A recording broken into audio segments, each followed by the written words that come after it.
We're traveling the world. At least we're pondering the new possibilities. Have you ever sat around and dreamed of a Disney cruise in Asia while you are there, maybe visiting one of the Disney parks? Well, we are going to dream about the possibility. Actually, more accurately, we're going to dream about the adventure. Disney adventure out there, right? That's up today on the Dis Unlimited's DCL Show.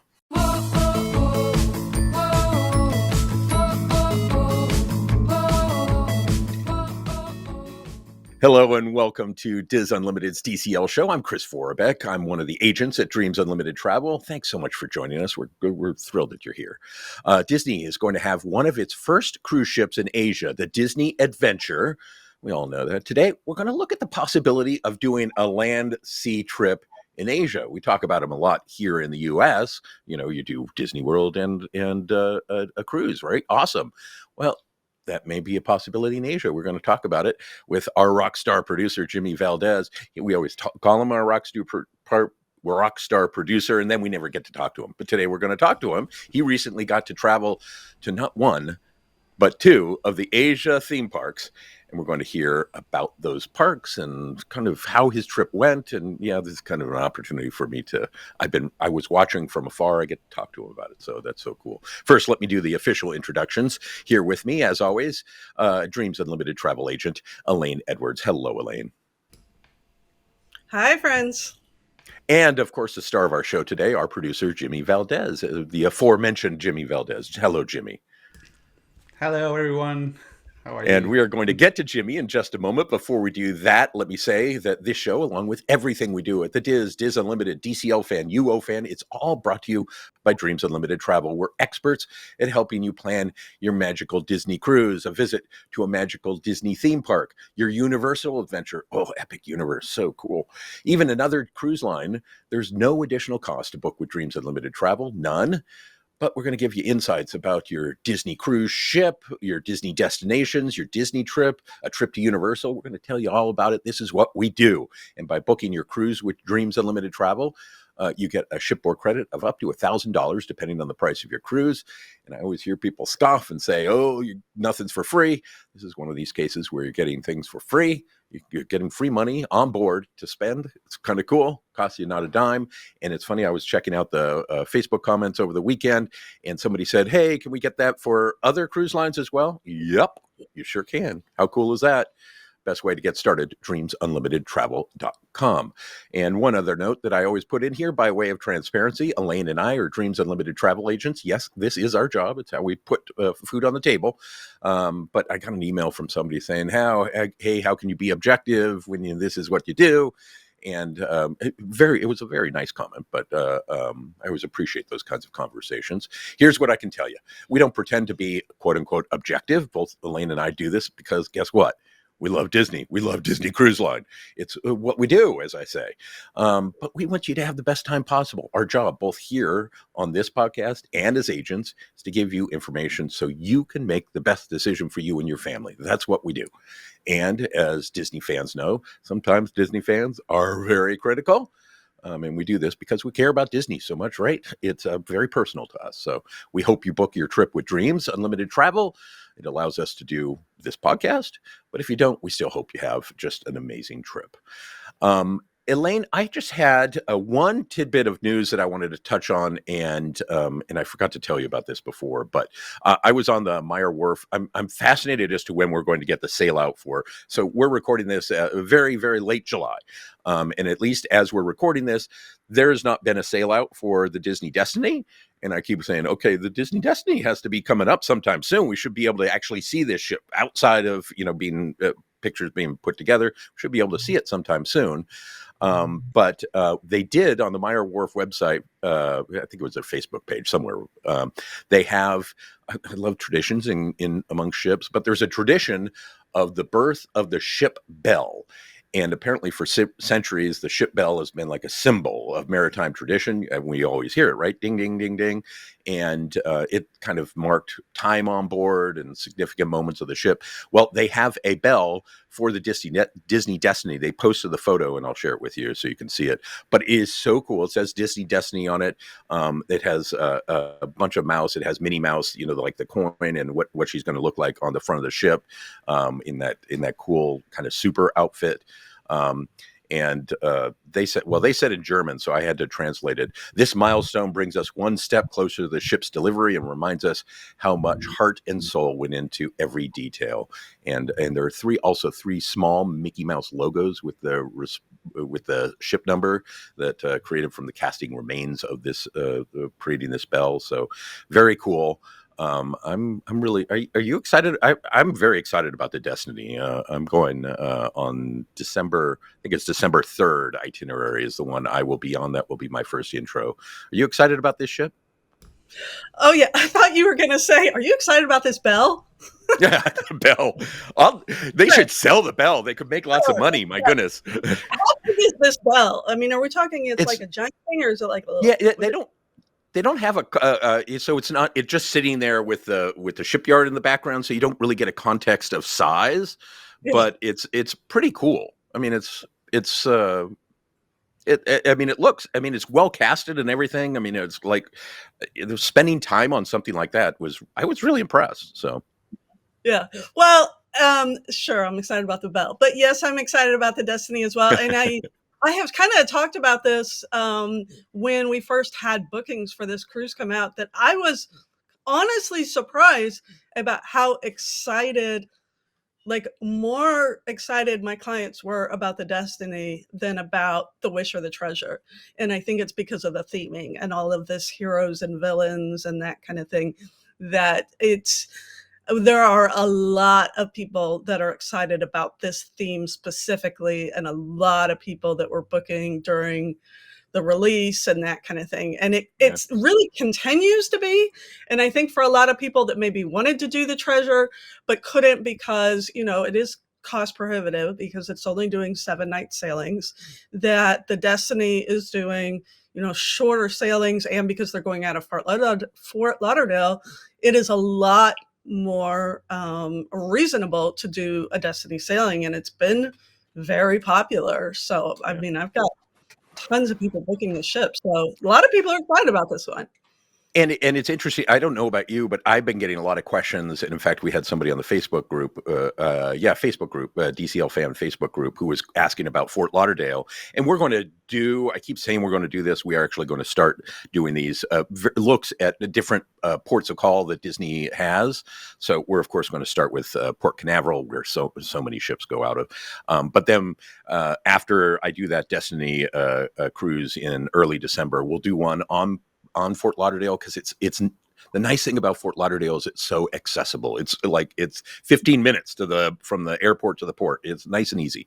But we'll give you make Fort Lauderdale. It's a great port to go out of. So yeah, I'm really excited about this ship. So let's talk about Asia, because as many people know, there are.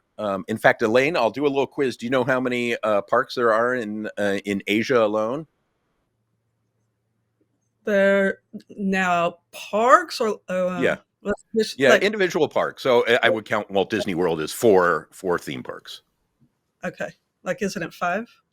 The Tokyo Disney Resort in Japan, it opened in April 1983.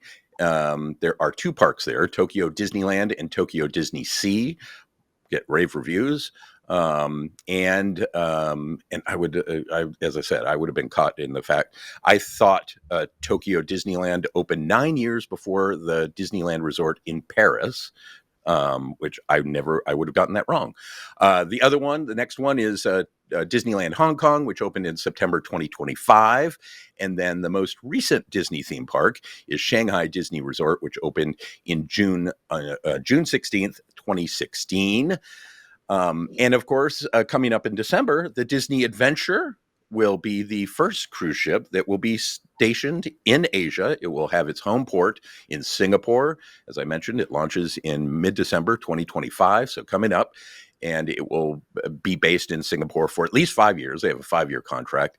This, of course, will be a very unique Disney ship. It has 6,700 guests, a crew of 2,300. It's a big ship. It's one that they bought from somebody else during COVID. A company went bankrupt, and so they bought it for pennies on the dollar, and then they've created it into I don't think it's the most attractive Disney ship, but there we go. It's going to be there all sorts of cool stuff. But there will be another Disney ship coming to Asia. It's hull number 722. That's how Meyer Werft, the company that builds all these, gives them hull numbers. So 722 will be the hull number. It's expected to arrive December 2028. That's what we think right now. No name yet. This ship will actually be owned by the Oriental Land Company under a licensing agreement with Disney. The Oriental Land Company is the same company that owns Tokyo Disney Sea. So this will be in Japan, and it will be another Wish class ship. So this will be a sister ship to the Disney Wish, the Disney Treasure, the Disney Destiny, and then that other one that will be somewhere that we don't know. And then this one. So there's a bunch of Wish class ships that's going to be out there. It'll actually be the class of ships that there's the most ships of. If that makes any sense. I don't know. The other piece of data before we bring Jimmy in is sometimes planning. And I was talking to Elaine about this before, but I love geography. But when I was looking this up for Singapore, if you wanted to do a land sea trip, you have to either do Singapore or get to Hong Kong or Shanghai or Tokyo. I had no idea what the distance between these places are. So if you wanted to get from Singapore to Hong Kong or Hong Kong to Singapore, or however you start, it's about a little bit more than 4-hour flight. If you want to get to Shanghai, between Shanghai and Singapore, it's about a 5.5-hour flight. So that's like flying across the US, right? And if you wanted to get from Singapore to Tokyo, Japan, it's more than 7 hours. So this isn't just, it's not just popping there. This is a big space. And sometimes we don't fully have concepts of that. And it'll be, Elaine, have you ever thought about is this something that you dream about, doing this kind of big Asia trip? It is. So my oldest son has always dreamed about going to Japan.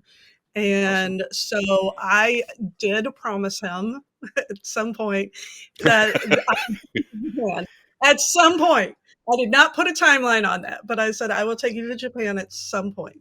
So that is a thing that will happen. And I will tell you, the Adventures by Disney Japan trip, that looks amazing. Like I have looked at that so many times because it just looks so cool, and it would be the kind of stuff that he would be into and would want to do it anyways. But yes, and the reason that we kind of bring all this up, even though you are talking about 4, 5, 7 hours between the ship and these parks, is the fact that if you are traveling from the US and you are going to go all the way to the other side of the world, either to sail on the adventure or to go to one of these parks, relatively speaking, it would be good. It's close, right? Bind these things together and do some of them. So it is literally Elaine's got it exactly right. It is halfway around the world to get to Singapore, at least from here on the East Coast. So I have a good friend who lives in Singapore. It's 12 hours away. So we chat all the time. And when I'm having my glass of wine, he's having his cup of coffee. When I'm having my tea, he's having a glass of wine. So it works out really well. But it's a long flight. And let me bring in our producer, Jimmy Valdez, our rock star producer. He's so awesome. So, Jimmy, you are not traveling from the U.S. You are down in Argentina.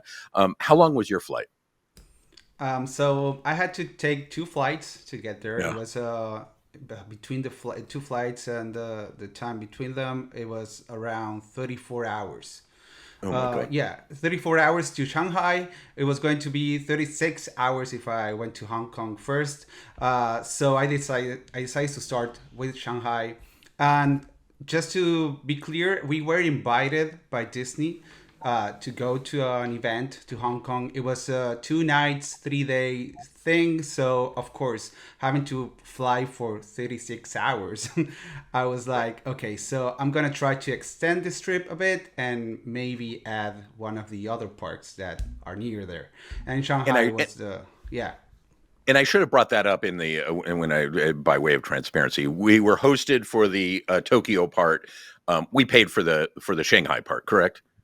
Yeah, exactly. Yeah, great. So, so just to be very clear about that, and so how many Disney parks do you have under your belt now? I think you're only missing one in the Yeah. completion. I'm only missing Tokyo, and yeah, it's my ultimate dream to travel to Japan. Like, Japan is that country that I really want to visit someday. And to be honest, a lot of people told me, like, you're gonna be going to Hong Kong. Why don't you travel to Tokyo for a couple of days? And I was like, you know, if I'm going to go to Japan, I want it to be like a longer trip, 3 weeks. Right. I want to travel around. Like, I want to go to Osaka and Kyoto, and there's a lot of cities that I want to go to. So I was like, no. And because it's my ultimate dream, I want it to be a special trip. I don't want to go just to Disney parks. And yeah. So give us a little. Yeah, Adventure by Disney Japan trip, because it's got everything you're looking for. Yeah. Yeah, it's lovely, and the Adventure by Disney China trip does both Hong Kong and Shanghai. By the way, just saying, if you haven't done an Adventure by Disney, really awesome. So give us your first impressions. And first impressions of the Asia parks, and then we'll dive into each individual one. What did you think of these parks overall, and how did they feel different? How did they feel similar? They all have castles, but outside of that, give us your impressions. Okay, so I like to like spoil myself before traveling to somewhere. Like, I'm not a big like surprise kind of person, so I started seeing every single video, watching every single video on YouTube before I went to these parks. So I knew what more or less what to expect, right? But to be honest, they both like they were both so different between each other. Shanghai is the newest Disney park. It opened almost 10 years ago. It's going to be turning 10 next year. So, of course, it's very different from the US parks because they tried to like bring all this like Chinese culture into a park and be very respectful with it. So when you enter this park, you're gonna be seeing something completely unique. They don't have a Main Street USA, which was like a big shock, like entering the park and not seeing that very iconic space, right? For a castle park, but Right. it has a huge castle, and the culture feels very authentic there. It's very. I think they did a great job with that park. Hong Kong is another. It's a different story. That felt more like a bit more like the U.S. parks. If I had to compare it with one, I would say Disneyland in California. It's very different. It has a lot of different attractions, but at the same time feels, it's smaller.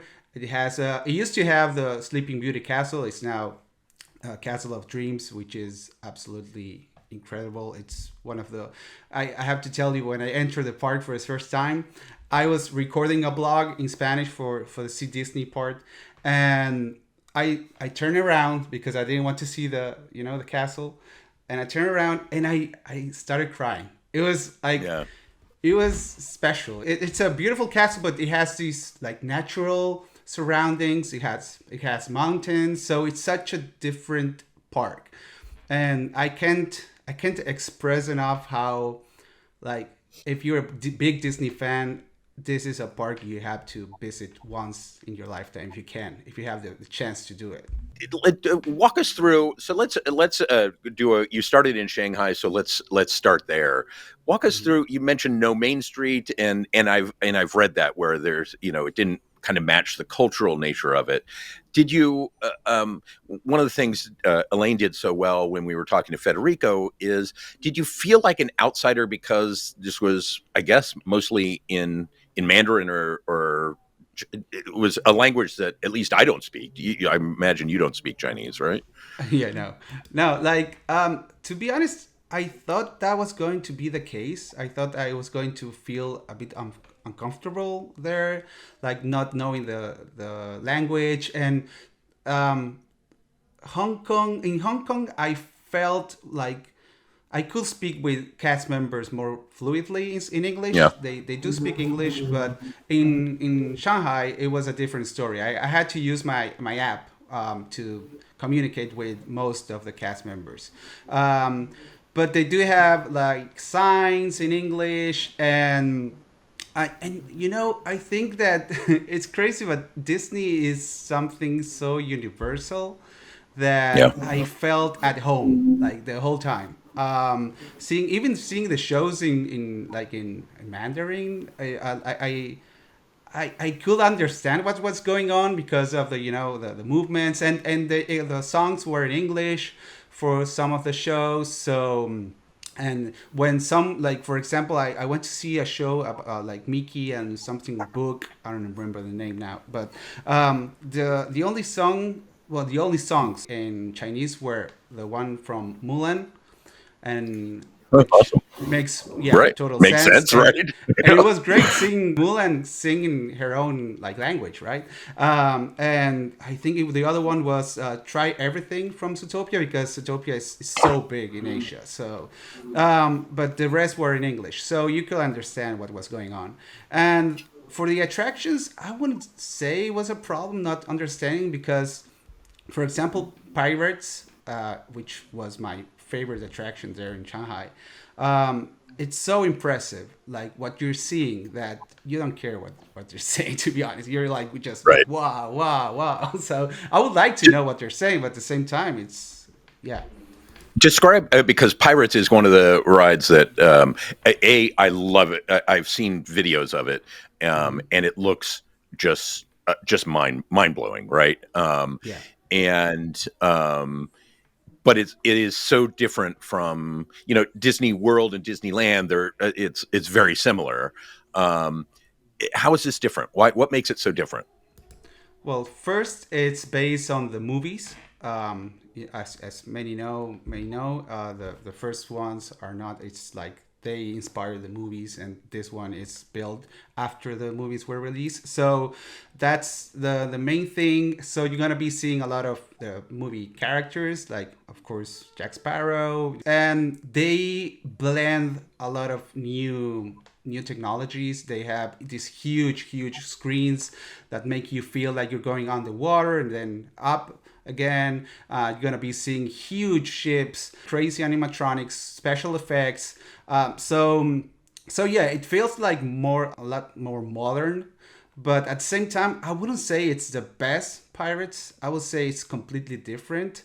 Yeah. Like I can't compare them. The other one is a classic. It has a special place in my heart, but this one is mind blowing. It's crazy what they did. And they also have a Zootopia land in China, in Shanghai. Sorry, both are China.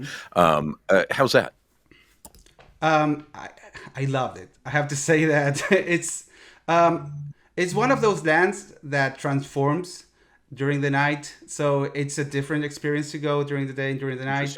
And and the thing is that when I went the first day, it was great. I could do the attraction like twice in a row, and I entered the land without a problem. The second day, a lot of people came because the summer vacations were starting. So it was crazy. Like you had 40 minutes to enter the land and like 2 or 3 hours to enter the attraction they have. They only have one attraction there, which is cool. It's Zootopia Hot Pursuit. And they have cool animatronics. A lot of people. It's a dark ride, right? It's a dark ride, yeah. Yeah. And they use screens. They have like I said, they have these cool animatronics. The only thing that I noticed like people don't like very much about the figures, these animatronics, are the projected eyes. They do have that, but they're like complete. It's not like the Frozen Ever After attraction in Epcot. They do have like a sculpted face. So that was one of the other like highlight of the trip to Shanghai. It's Pirates and Zootopia were the two biggest highlights, right? And were there parades? And I know they have fireworks because I've seen it that have water, and I mean it's very dramatic. Did you get to experience any of those?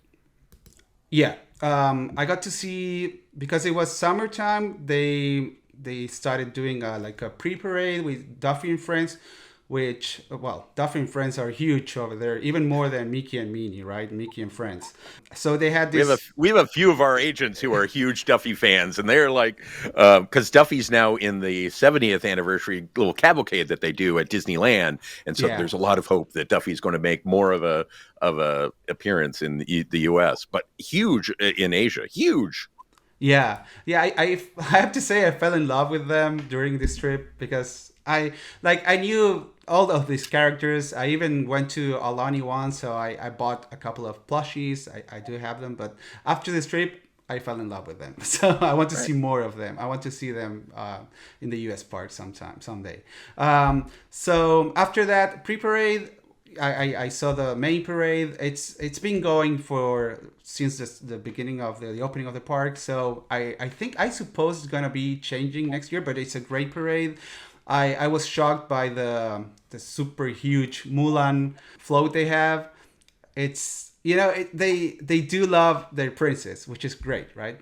Now I know that when the movie was released, it got a lot of bad comments, but now I can see people like when she was coming, a lot of people were clapping and shouting. They were super excited to see Mulan.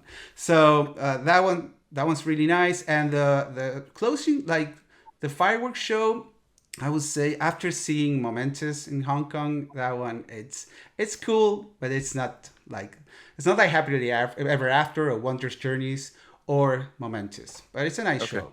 It has a cool Marvel segment. How was the food? Very different. Very different. And I love Chinese food. I love Japanese food, so it's not a problem for me. I try to go for the that kind of food. They do sell some, of course, hamburgers and quick service food, but I went for the noodles, for the ramen, for the dumplings and baos. So so you're gonna have to be prepared for that. So you like I said, you can find the classic like park burgers, but pizza. Can you find pizza?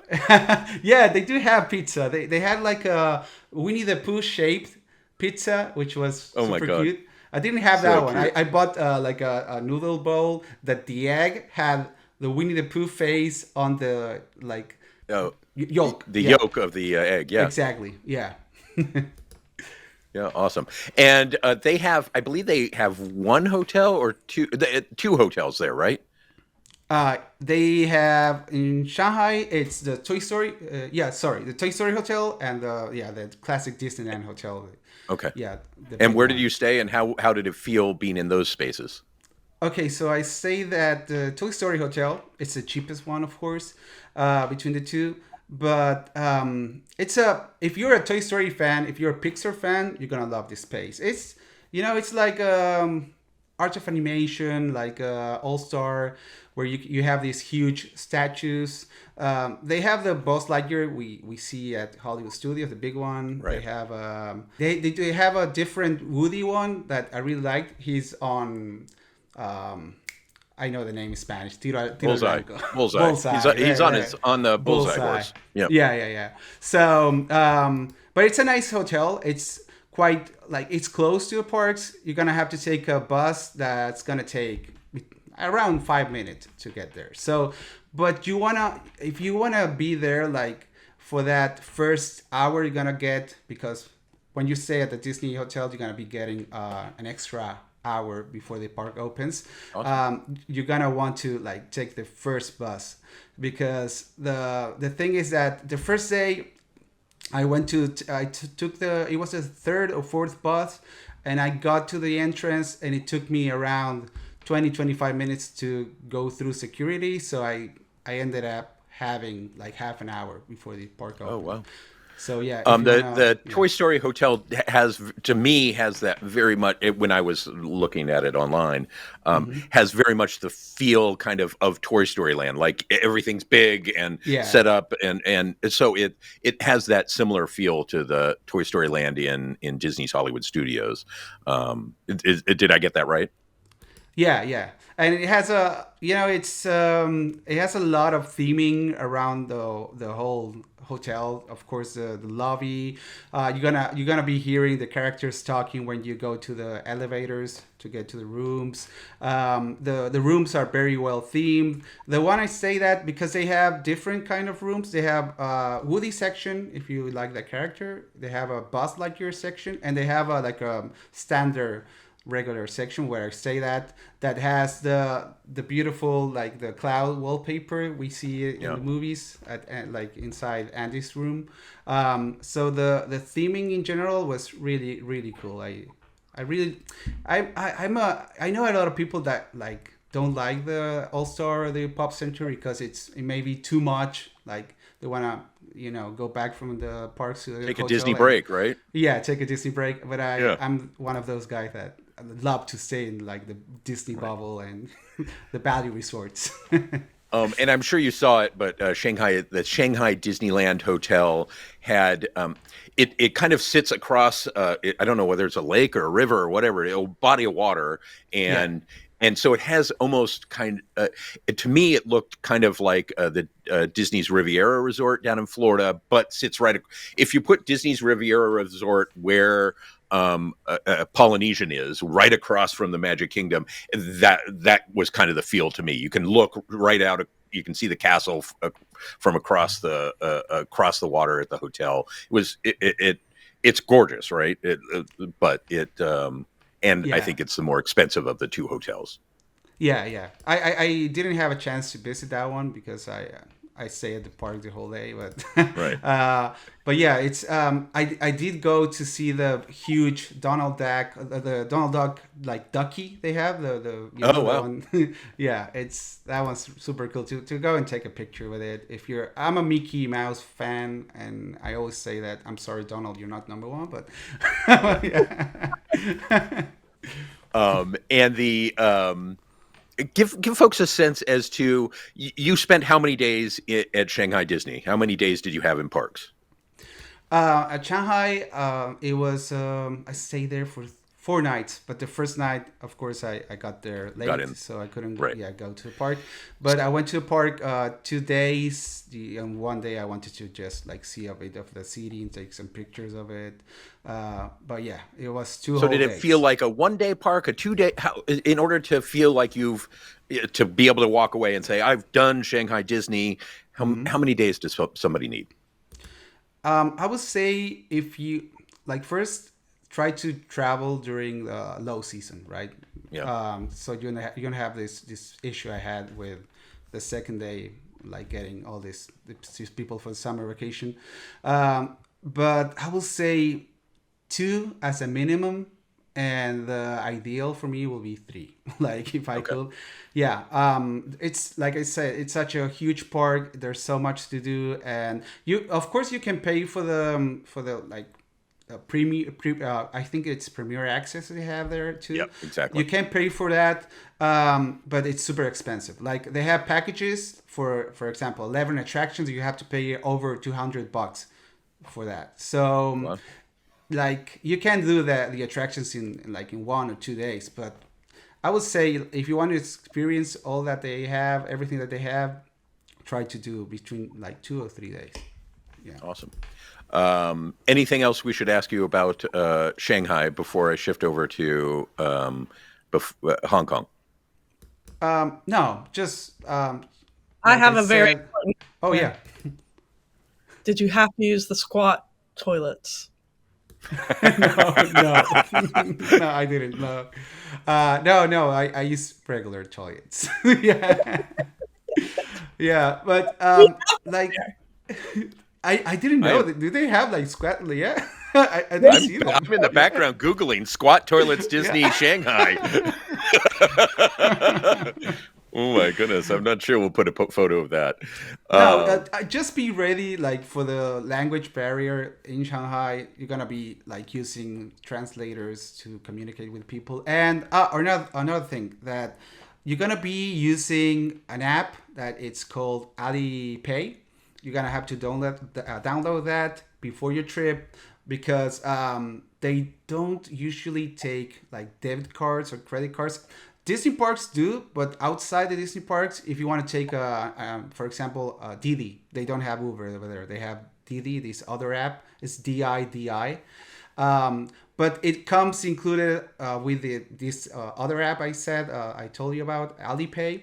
So you're gonna be yeah. using your debit card through that app. So Wow. that's important to know. Yeah. Yeah. So I had to use that. I went to a shop, for example. I went to a shop in Nanjing Road, which is this like very commercial like part of the city. And I'm a big anime fan, so I went to this One Piece store. I wanted to buy a bunch of stuff, so I went to the to pay for it, and they told me we don't take debit card. So I tried using Alipay, and it didn't go through. I don't know why. It said that it like they didn't have they need a security like code from the bank. So, and I didn't have cash with me, so I couldn't buy any of that stuff. So be prepared for that. If you like download the app at the same time, if you can take some cash, take it too. Yeah. Elaine, did you have any questions about Shanghai that we didn't cover? I mean, he went, it's same when we interviewed Federico. A lot Right? of No, my I. questions going to other countries are those very logistic things because that's what I worry about. I worry Mhm. about language. I worry about money, worry about squat toilets. Like, so when we, I don't think you um, have to worry about the squat toilets. so take us from you're leaving Shanghai. You're heading to Hong Kong. How long of a flight is it? Was it how complex was that whole process? And then where did you stay in Hong Kong? Okay, so it was around a 2.5 hour flight to get to Hong Kong, and the only thing I would say is that to get into a plane, you're gonna have to like take a bus. They're gonna take you to the like the middle of the like air.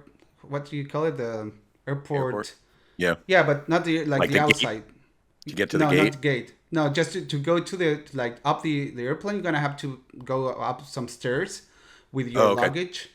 right. So yeah, you're gonna be taken outside the gate.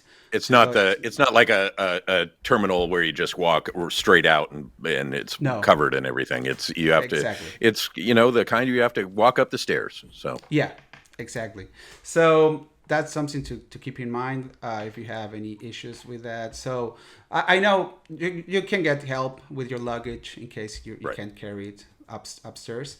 But so yeah, it was a 2.5 hour flight. After I got to Hong Kong, to be honest, I didn't know what to expect with the money situation there. So I didn't know if they use an app too, or I thought that they were gonna use Alipay too, but it wasn't the case. They do use debit cards, credit cards, cash, of course. So it was easier that way. And they don't have the Didi app. They do have Uber over there. It's more. It feels more like Occidental is a word over Yeah. there. Okay, so it's more like it feels more familiar, and it's easier to like I said, like to communicate with the people over there. Um, so after I got to the airport, the first thing It's I almost like Hong Kong is international city is not accurate. It's yeah there've been U.S. folks going to Hong Kong. I mean, because it for generations, right? It's been a banking place. So I think it will feel more familiar in some ways. Still feel it's Asian, but it's a yeah. different flavor than it is than Shanghai, which Hmm. doesn't has many fewer U.S. folks going there. So Yeah, it's because I think Hong it's Kong very different. it's not mainland China as they say. Right. So it's like independent. So yeah, it's like I said, the language is not going to be such of a problem over there. For example, in well, Even in Disney, I didn't have an issue with anyone. I didn't have to use a translator with any cast member. So and I went will for a just, and yeah. this was a great question that Elaine asked when we had Federico on, talking about Europe. But I will tell you, the Google Translate app that you can get right on your phone, is amazing. And I Mhm. was just in London a couple of months ago for my godson's wedding. He's marrying a Chinese woman. Her parents didn't speak Mandarin, don't speak a word of English, and we were actually able to have conversations. So I would just speak into the phone what I wanted and show them, and they would read it, and then they would talk into their phone. Oh, you got my photo, but um, and it worked. It works really amazingly well. Yeah.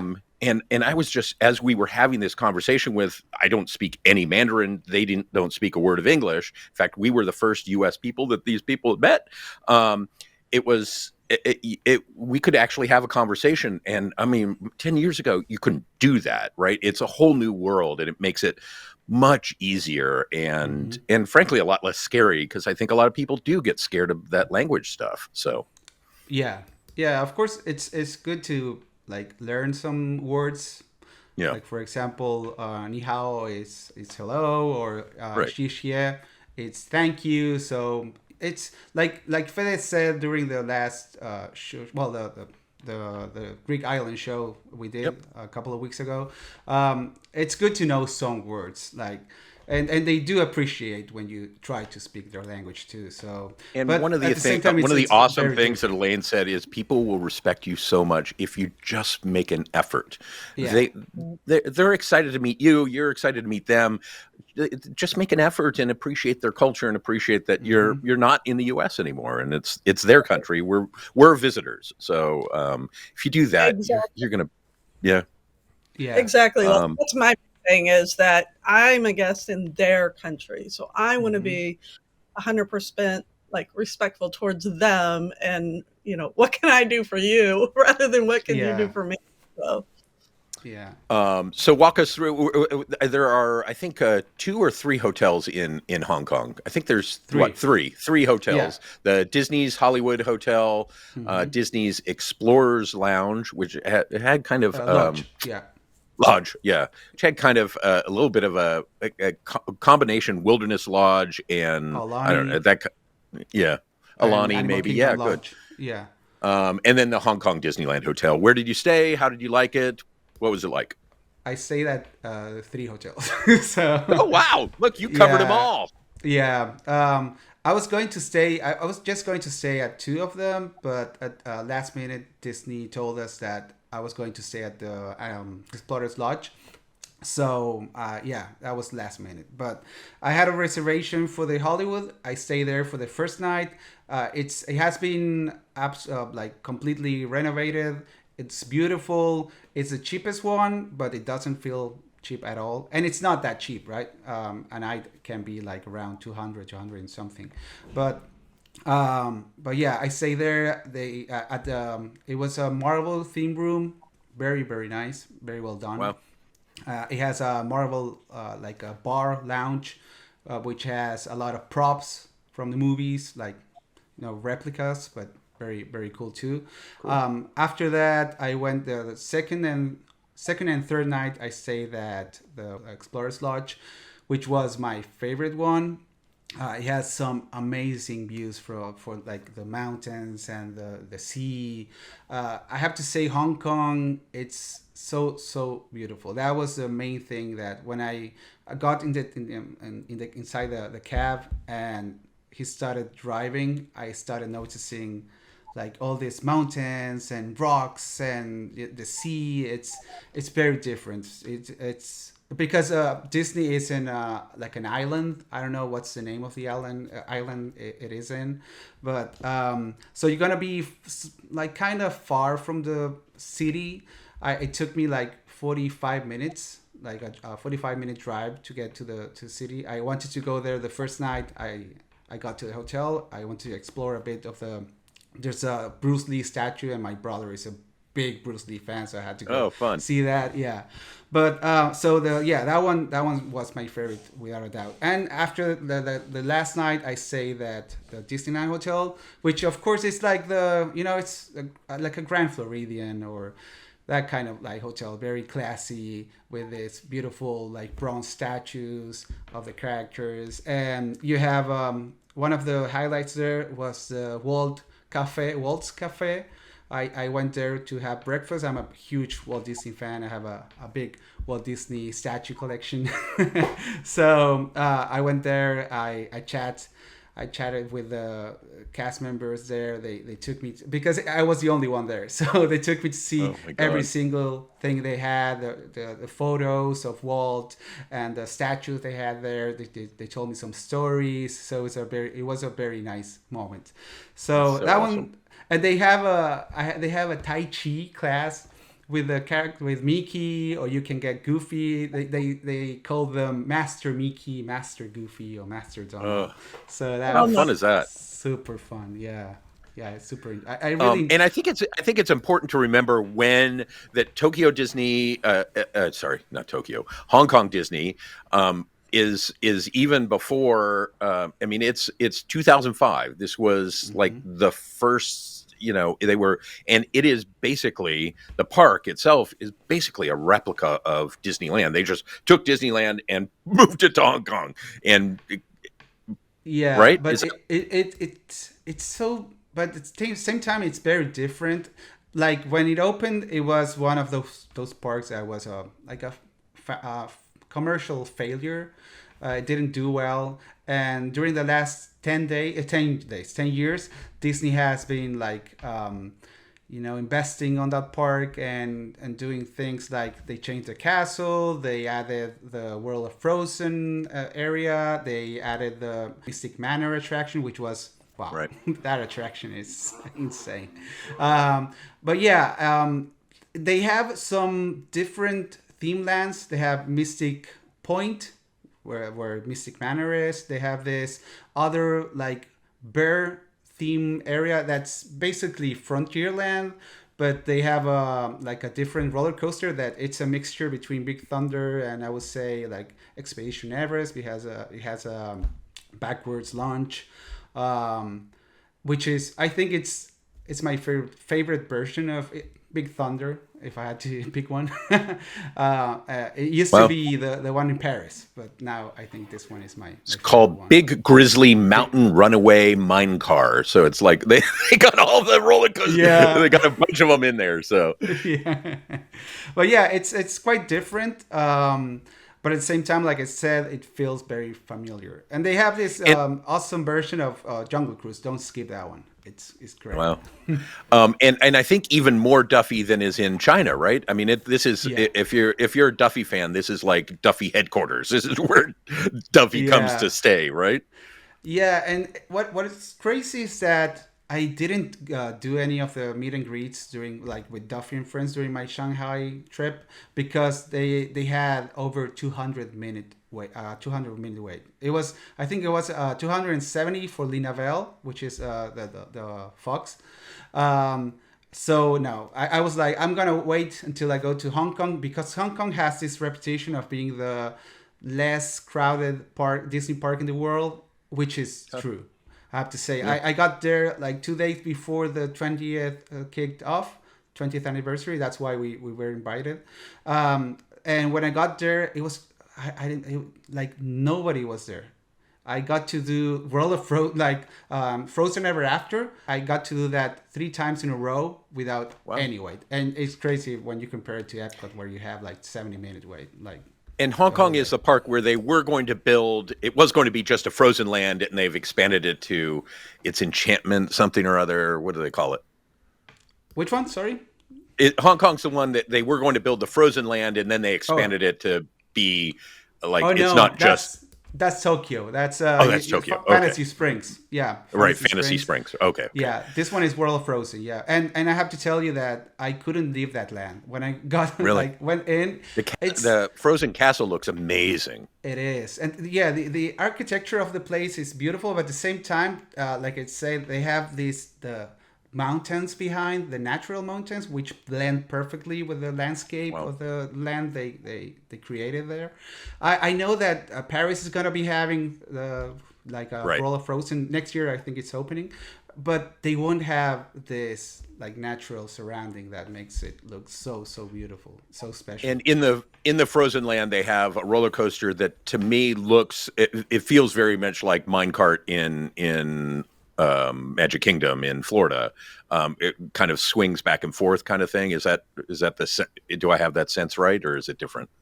No, it's more like the Goofy roller coaster, the Barnstormer Oh, okay. in Magic Kingdom. Wow. It's super short. It's like a Chip and Dale's gadget coaster too. Okay, in so very Disneyland. family friendly. Very, yeah. It's even shorter than both of those attractions. So I think it's like a 30-second ride, which is Wow. crazy because I know it took it must have been like a very expensive attraction to build, and just like if you don't see any wait or a very short wait, go and do it. If it's an hour wait, I would do it. But it's yeah, that one's Oaken Sliding Sleighs, Wandering Oaken Sliding Sleighs. There, Right. it's a long Yeah. long name too. But Yeah. yeah, they have that attraction. They have the Frozen Ever After one, and they have a very cute show for the kids. But that's another thing that it's good to mention for Shanghai and Hong Kong. You're gonna have to use the app a lot for, like, for example, the shows. You're gonna have to make a reservation. It's a free reservation for the shows, but you're gonna have to say, like, I want to go in the 3:30 show, for example. So that's what I did for this Frozen show. It's very cute. It's very nice. They have an Olaf puppet. Elsa and Anna come out. They have the snow coming from the ceiling, down from Cool. the ceiling, and kids love it. Like, one of the I usually get very emotional when I see kids like running and to hug a character. Yeah, It's I know. one of those things that, or when I Warms see your heart. families enjoying a show, I usually like seeing like people around me and see their their reactions. So during that We show, love the Disney magic, right? And that's Yeah. when you see a kid's face light up. And I have this video of my son back when they did the Star Wars parade at Hollywood Studios, and Yeah. he was like, dun, dun, dun, dun, and then he ran up the street so he could see them again with all the stormtroopers. And that, I mean, warms my heart, right? Yeah. Just magic. That's the Disney magic. My goodness. Yeah, don't say this to my wife, but she wanted to, like, she was like, we should have a baby, and during one of my work trips, I went to Disney World, and I started feeling this, like, I started seeing kids another way. I was like, I think I'm ready for this. Like, after going to Disney and That's see, lovely. like, Awesome. yeah. So I went back home and I was like, you know what? Yeah, It's go time. It's go time. yeah. So once again, well, there is also a Toy Story Land. Did that feel comparable to how differences from the one that probably many people have experienced in Florida in Disney's Hollywood Studio? Yeah, it's more like the one they have in Disneyland Paris, because you Okay. don't have, for example, you don't have the Slinky Dog Dash attraction. You don't have the Alien Swirling Saucers. So I would say the Florida version is, because it's the newest one. It has these different experiences. They have the RC racers from Disneyland Paris, and they have this other Slinky Dog ride for kids. So the RC racers, it kind of goes up, it goes up and then goes backwards. It's almost. I'm trying to think of what it's. I think fairly unique to those two parks. That there aren't ones in other Disney parks. Yeah. But it feels like, I don't know if you have we call it the pirate ship here. Which yeah, the swings pirate from- ship that swings back and right. Exactly. Yeah, it's kind of like that. But so it's more like the Paris one, I will say. Yeah. So give folks a sense, if they're going to Hong Kong Disney 1 day, 2 day, 3 day, how long do they need to do so they can walk away? I mean, most of our folks are not going there, a couple times a year. So how long do you need to say, okay, I've done Disney Hong Kong? I will say a month. No, right? Move in. Move in. Yeah, it's such a great park. Have BBC do that. Yeah, no, like, I would say, like I said with Shanghai, I would say 2 to 3 days. But because I went during the 20th, and I'm a big Disney show kind of guy, so I really enjoy the entertainment when they do something new and different. And that's I had to write an article for the 20th for the website, and one of the things that I mentioned there is that I really enjoy when Disney like does this big new entertainment offerings for the anniversaries, right? Because one of the things that I will like say about the anniversaries in the US now is that they feel like they're recycling old shows. They're bringing Right. like, for example, for the 70s, I love Paint the Night. It's my favorite nighttime parade, but at the same time, it's the same one they had for the 60th. And of course, they brought back Wondrous Journeys, which was for the 100th for the Right. company. So this one has so much to it. They have a new castle show during the day. It's Disney Friends Live Party in the Castle, which has the princesses. They have Mickey and Friends, Duffy and Friends. Great music, great choreography. It feels like a mini concert. They have Momentous, a Party in the Sky, which is essentially the same show they used to have, but they added like a pre-drawn show, which is amazing. And yeah, so because of the entertainment, I want to stay longer and see more of it. So Yep. yeah, after visiting, I think I went 4 days, but I want to stay longer there. Yeah. And for me, a castle fireworks show and a night. I'm so glad they brought it to Disney World, to Magic Kingdom, Mhm. a nighttime show. I mean, that's like magic to me. I'd like put me there, and I'm happy. Um, Elaine, I wanted to talk about because sometimes people, and we talked a little bit about the flight distance between these places. This isn't like Disney World where you're doing a couple days at Disney World and then just taking hour and a half long bus to the port. This is going to take more orchestration, at least until the boat in Japan comes, and then maybe you can do a Tokyo Disney Sea land sea kind of package. But this is a little bit of a different kind of thing, isn't it? Yep. Yeah. It'll be very interesting to see. I'm going to Shanghai. No, not going to Shanghai. I'm going to Singapore in June 2026. So I won't talk about that when it happens. I have a friend who lives in Singapore, so I'm partially going there to visit, and then of course I'm going to do the Disney Adventure. 4 day. I don't think 4 days is going to be enough on that ship, but we'll see. Um, Jimmy, thanks so much for walking us through this. Is any highlights that we missed? Anything I didn't ask you in Hong Kong? Top ride was Mystic Manor. Yeah, so yeah. Haunted Mansion is my favorite Disney attraction in general, but Mystic Manor is now one of, yeah, I would say top three. Yeah, Yeah, awesome. very And cool. it sounds like the shows are just awesome. And the language issue wasn't a problem in Hong Kong with at the attractions. You still could. No. No, it wasn't an issue, and some of the attractions have like both languages. Like for example, Yeah. Olaf will say something in English. For Frozen Ever After, they all speak English. But for example, the roller coaster, it has some like Chinese and some English. And the shows, they for the show I went to see, they had like subtitles in English if you wanted to understand what they were saying. So that was different to Shanghai, where they didn't Yeah. have any of that. Yeah. Thanks so much for doing this, Jimmy. Really appreciate it. We love being able to tour along with you. It sounds like a great trip, and you must have been exhausted.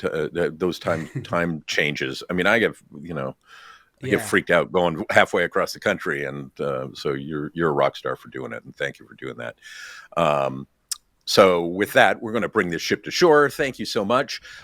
As I always mention, we'd love for you to book with Dreams Unlimited Travel. Literally, it helps to pay for what we do here.